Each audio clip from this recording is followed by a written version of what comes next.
leaked images, and great fan anticipation. Before the year ends, we already have news.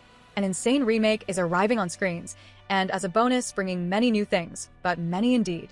The world of anime is going crazy, and with that many doors are opening, and Dragon Ball will not be left behind. So get ready, because there is a lot of news coming your way. Subscribe to the channel, leave your like, and activate the notification bell.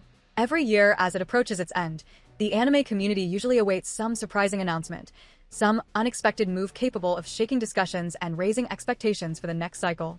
However, it rarely reaches proportions as large as what Dragon Ball is about to accomplish.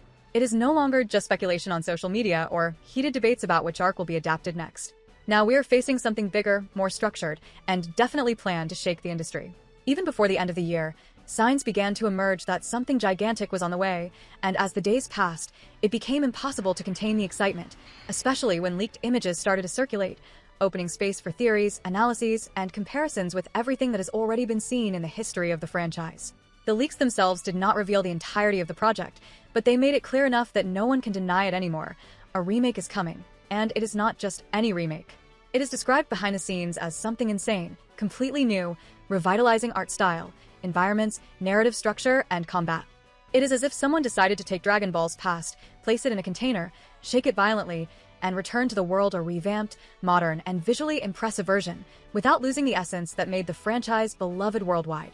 Many fans already claim that this will be the biggest renewal move since the transition to Dragon Ball Z, and that is because the leaked materials show, even if blurred and without context, redesigned characters with a level of technical care found only in prestigious works within the animation industry.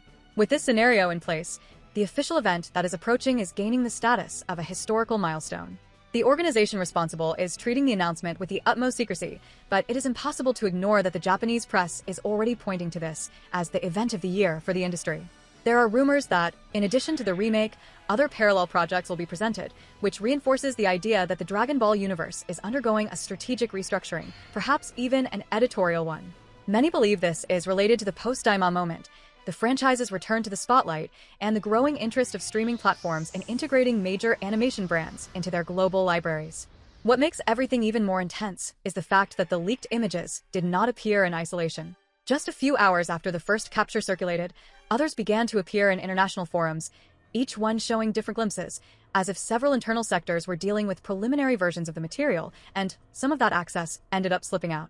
Although there is no official confirmation regarding the authenticity of all of them, animation specialists claim to recognize characteristics that would hardly be replicated by independent artists, especially when it comes to background design, shading style, and the type of muscle modeling applied to the characters. This led the community into a frenzy and generated a wave of comparisons with the style adopted in recent high-definition productions. Meanwhile, fans have split into heated discussions about the exact scope of this remake. Some argue that it will be a complete reboot, revisiting Goku's earliest steps as a child, but with a more cinematic and dynamic approach. Others believe it is a modernization of the Z era, something that harmonizes the classic style with the fluidity and visual intensity of contemporary animations. There are also those who bet that the initial focus will be the Saiyan saga, considering that this phase represents such a significant turning point that it could serve as the ideal gateway for a new generation of viewers. Regardless of the chosen direction, the consensus among fans and analysts is that Toei would not make a decision of this magnitude without being fully aware of the global impact and the expectations formed. But my real bet, even following the pattern that the possible leaked images seem to have, is that it is connected to Dragon Ball Super. Instead of simply continuing Dragon Ball Super from the point where the anime stopped, Toei would be preparing something bigger and bolder. A complete remake, retelling all the Super sagas, but now faithfully following the manga. This would explain not only the quality of the leaked images, but also the absolute silence from the production companies, which normally precedes strategic announcements. The idea of an exclusive Dragon Ball Super remake, this time following the manga's pacing and structure more closely, brought with it the perfect opportunity to implement deep changes to the narrative, changes that would not serve merely as visual embellishments, but as natural evolutions of the characters. Unlike the previous adaptation, which was produced simultaneously with the manga, the new project would have time to make bolder choices, expanding essential moments and correcting gaps that were left along the way. Thus, each arc would be rebuilt with new scenes, denser dialogues, and transformations that, until then, existed only in fans' imagination. The main one, without a doubt, would be the long-awaited Vegeta Super Saiyan 3, a form many believe to be impossible within the canonical story, but which, in this new format, would find its perfect narrative justification. This change would arise organically right after the introduction of training on Beerus's planet. While Goku focuses on mastering the technique that would later become the foundation of Ultra Instinct, Vegeta, frustrated by constantly being behind, would dive into extreme training that would rescue an idea forgotten in the original anime, pushing his body to the limit through purely Saiyan methods. The remake would favor this identity, showing that Vegeta, unlike Goku, does not awaken powers through enlightenment or mystical experiences, but through willpower, discipline, and brutality. The transformation into Super Saiyan 3 would emerge not as a perfect form, but as a stage that Vegeta temporarily reaches to expand his adaptation to divine power. This would also correct an inconsistency from previous versions, the Prince of the Saiyans never having fully explored the raw potential of his race. With that, the remake would add unprecedented scenes of intense training, exploring the devastating effects of the third state on Vegeta's body, creating direct parallels with his future evolution toward Ultra Ego. In parallel, another striking change would be introduced to Goku, but in a completely different way from what has already been done. The remake would use specific moments, especially between the end of the Tournament of Power and the beginning of the Moro Saga, to plant hints of a transformation that would make the audience question the hero's limits. Super Saiyan 4. Calling this form a simple transformation would be underestimating the narrative impact it would have. Contrary to what many imagine, it would not emerge as a pure return to the classic Dragon Ball GT aesthetic, but as a conceptual bridge between the primal nature of the Saiyans and the elevated mastery that Goku begins to develop after learning about Ultra Instinct. The remake would explore Goku's origins, creating a direct connection between his childhood, his lineage, and the instinctive feeling that led him so many times to break seemingly insurmountable limits. This would open space to explore forgotten elements of Saiyan mythology and, at the same time, tie the narrative to the future of Dragon Ball Daima, which precisely bets on a return to the roots and the reconstruction of Goku's identity in a completely new context.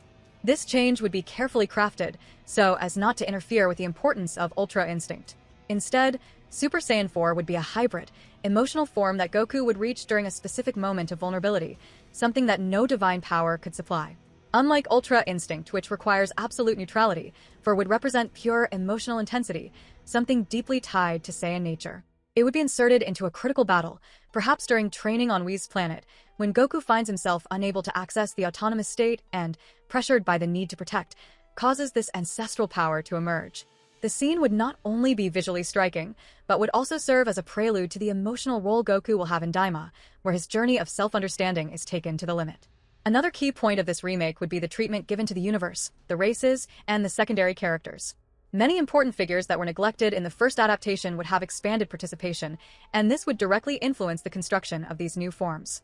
Bardock, for example, would come to have a much greater presence, with redesigned flashbacks that would connect directly to the explanation of Saiyan instinct and to Goku's new 4 form. The past would stop being just an emotional add-on and would become a crucial piece in connecting Saiyan biology and spirituality to the current narrative. This would allow Daima, whose story focuses on alternative versions and regressions, to maintain a logical line of construction between what Goku represents now and what he will represent in the future. The remake would also correct the pacing problems of the original adaptation. With the inclusion of these new transformations, battles would gain more stages, strategies would be deepened, and the emotional impact would be amplified. The fight against Golden Frieza, for example, would be redesigned with unprecedented scenes that would show Vegeta's psychological tension as he approaches for the first time the sensation of Super Saiyan 3. Likewise, during the Tournament of Power, Goku would have small flashes of the 4 state, later explained as unstable manifestations of this latent power. This would tie the past, present, and future together in a much more organic way. Finally, these changes would have the function of preparing the audience for the natural transition to the Dragon Ball Daima universe. The existence of these intermediate forms, both related to the origins of the Saiyans, would create an aesthetic and conceptual link with Daima's visual and thematic style, where the story requires the audience to understand the deeper nature of lineages and instinct.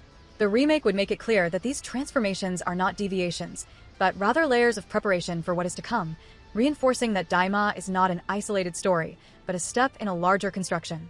Thus, the exclusive Dragon Ball Super remake would not be just a reinterpretation.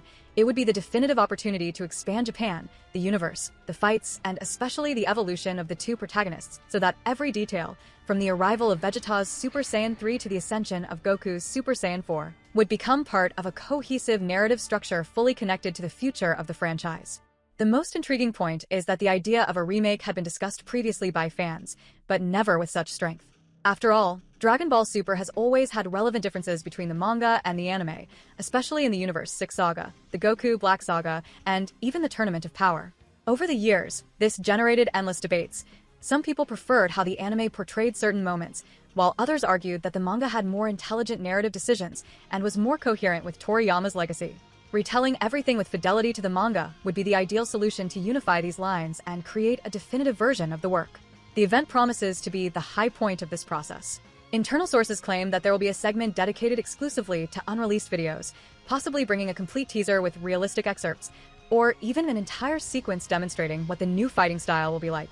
The idea of watching, for the first time, an iconic battle fully reanimated with modern techniques, updated textures, and more sophisticated movements is already leaving many fans breathless. Imagine, for example, the fight between Goku and Vegeta during the prince's first visit to Earth, but this time with more cinematic framing, impactful transitions, and a remastered soundtrack. The mere possibility of this happening already has enough power to set social networks ablaze. In the absence of detailed information, the community began to formulate predictions about how the remake may influence the future of the franchise. Many believe that this will open doors for reanimations of later sagas, creating a line of continuity that, in the future, could merge with Dragon Ball Super content. Others raise the possibility that this project is a strategy to visually level the past and present of the work, allowing new arcs to proceed without drastic breaks in style. It is as if Dragon Ball were finally building a solid bridge between 4 decades of history, unifying its phases both visually and narratively. In addition, it is inevitable that the discussion migrates to the field of marketing. A brand of Dragon Ball's magnitude rarely launches isolated projects. Normally, each major announcement is accompanied by partnerships, licensed products, updated games, and global advertising campaigns. With a remake in production, it is likely that toy and collectible companies are preparing new lines of figures, decorative plaques, themed clothing, and high-quality items aimed at both the consumer public and the collector's market. In-person events and temporary exhibitions may also arise, especially in Japan, where the culture of exclusive exhibitions is common to celebrate important premieres. And we cannot ignore the impact of this on the streaming market. In recent years, platforms such as Crunchyroll, Netflix, and Disney Plus have been competing for high-impact productions to attract specific audiences. A Dragon Ball remake represents exactly this type of content, a work with intergenerational appeal, capable of driving subscriptions globally and creating consistent engagement cycles. There are conversations, not yet confirmed, that the project may be released simultaneously on multiple platforms or even as a temporary exclusive on some service. If this happens, it will represent a milestone in the anime distribution model and may redefine how major franchises are negotiated. There is speculation about possible narrative changes. The remake may choose to expand dialogues, add unprecedented scenes, and deepen concepts that, in the original version, were treated more objectively due to the limitations of the time. This includes better exploring Saiyan culture, giving more coherence to the emotional development of the characters, and inserting small details that connect the remake to future elements of the canonical universe. These possibilities open doors for debates among fans who want to see the story enriched, but without losing the dynamic pace characteristic of the work. As the hours pass and the event date approaches, public involvement increases. Content channels, influencers, and specialized pages are already preparing to do complete coverage, live analyses, and detailed comparisons as soon as the official material is released. Fans are being encouraged to subscribe, leave a like, activate notifications, and get ready to follow every new update because expectations are that the information will be released sequentially, with teasers, interviews, trailers, and exclusive images over the course of weeks. And that is exactly what makes this moment so important for the community. The feeling that we are facing a watershed moment. Dragon Ball is not simply returning with new material. It is about to redefine how its past is presented to the world, while at the same time preparing the ground for new stories, new arcs, and new ways of consuming content. The remake, therefore, is only the gateway to a much larger movement, which will involve narrative, animation, marketing, digital distribution, and the continuous expansion of a universe that has already marked generations and now seeks to mark many more. Everything indicates that fans will experience a period of constant discoveries. There will be daily debates, comparisons with the classic material, technical discussions about every frame and every visual change, and above all, a great collective celebration.